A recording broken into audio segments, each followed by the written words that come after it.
right now to end the war in Iraq. That doesn't have anything to do with tactics. It has to do with the fact that it has to do with the question of blindness. We know what's going on. Are you doing enough to end this war? Am I doing enough? The answer is no. We're not smart enough. We're not effective enough. We're not unifying enough. We're not strong enough. So I have said, and I will say again, we did not do enough to end that war. Go ahead. If that's the case, sir, would you apologize for bombing the state infrastructure? As I said, I'd be happy to stand up and have a conversation about what I really did, not what you think I did, but what I really did. And I wrote in Fugitive Days, and if you read Fugitive Days, which you might have you read it? Good book. If you haven't read it, check it out. I have a new book coming out this month actually called Race Course, which gets into the same territory. It's called Race Course Against White Supremacy. Check that out too. But Fugitive Days is a book filled with regret. And I never say in Fugitive Days that I bombed the Pentagon. Never. Unless you count that first paragraph, which often gets quoted, which is undone by the second paragraph. But no, I never said that I bombed anything. So no, I did not say that. The Weather Underground claimed credit for several things. I never took personal credit for any of it. And so there is a distinction that matters. So doesn't John McCain have to answer for what he did, not for what the entire United States government did? Exactly. So that's what I think is, that's a distinction that I think is important. Thank you. I'm sorry? This is an educational forum. If you have a question, stay in line, please. One question a person. But here's the question. This is why I keep coming back to this question of truth and reconciliation. John McCain actually did drop bombs. He actually did kill people. So is that not something that ought to be weighed in the scale of things? I mean, it's not so simple. It's not so simple as to say, you know, this is out of bounds and that's in bounds. I just think that it narrows the discussion. So I agree that there's a lot to wonder about and question, but I don't think it's so simple as to say, you did this, therefore you're guilty, whereas John McCain was just acting as an ordinary soldier. Ordinary soldiers do terrible, terrible things. Go ahead. Sorry. Yeah, are you going to hold it? I'm supposed to. Okay. He's good at that. By the way, you're to be congratulated. I understand, like, you're getting $5,000. Jimmy Carter wanted like $100,000. Yeah. So did he? Yeah. So I got to be. You know, I always say when I speak, I always say I'll take whatever the last guy got. Why wasn't Jimmy Carter the last guy? Shit.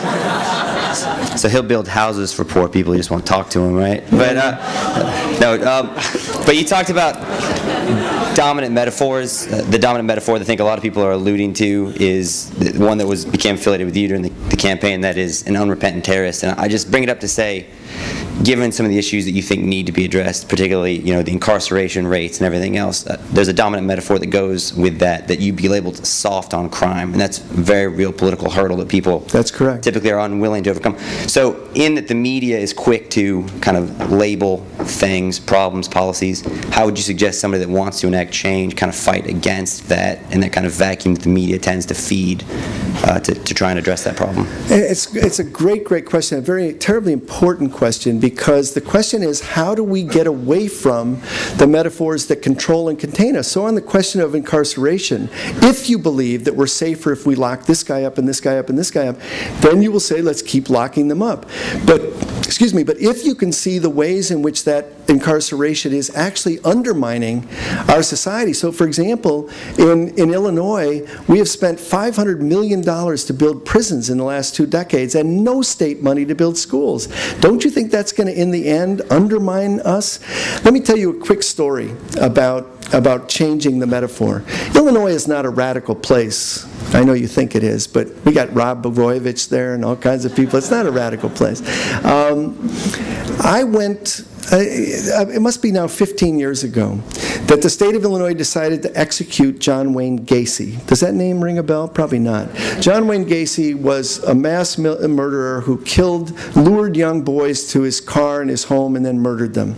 A terrible, terrible criminal, did a terrible, terrible series of murders. The state of Illinois reinstituted the death penalty, and he was the first guy up.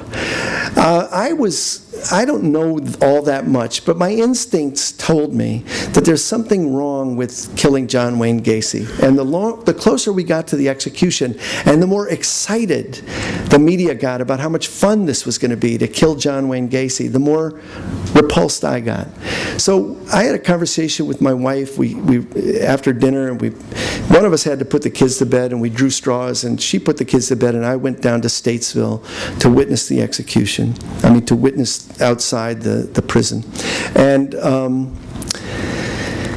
when I got there, I was quite surprised. There were about 5,000 people there, young people, not protesting the execution, having what amounted to a tailgate party. Rock and roll, boom boxes, beer, everybody thrilled that the state was going to do away with this monster. And I was kind of horrified, and I had made a little sign that said, "Thou shalt not kill," and I hid it, you know. And I crept up to the front of the prison, and when I got to the front of the prison, there were 7 people with candles, 5 nuns, each one over 80, myself, and a lawyer who was my wife's colleague at Northwestern University. And we each stood there with our little pathetic candles against this death, against this killing. And if I've ever felt marginal, and I often do, that was the most marginal I can remember ever feeling. But here's what's interesting. Killed Gacy.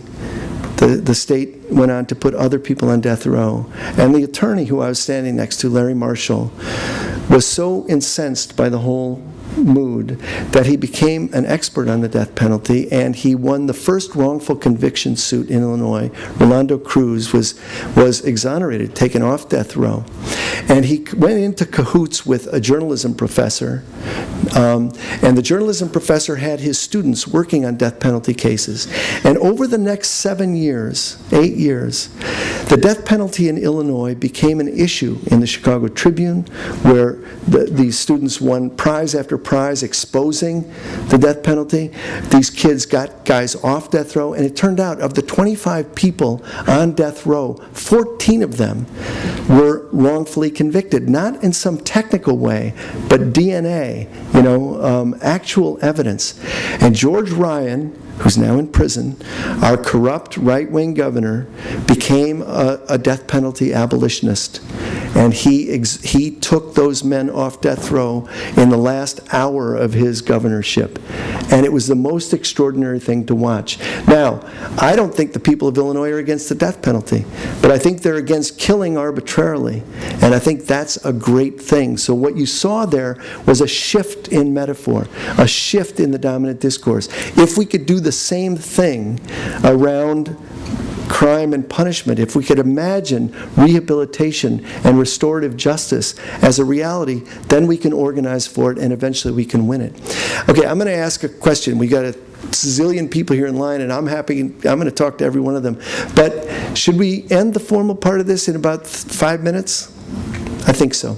Yeah. Maybe a couple more questions, and then we'll end the formal part. Anyone who wants to gather up here will sit down and talk.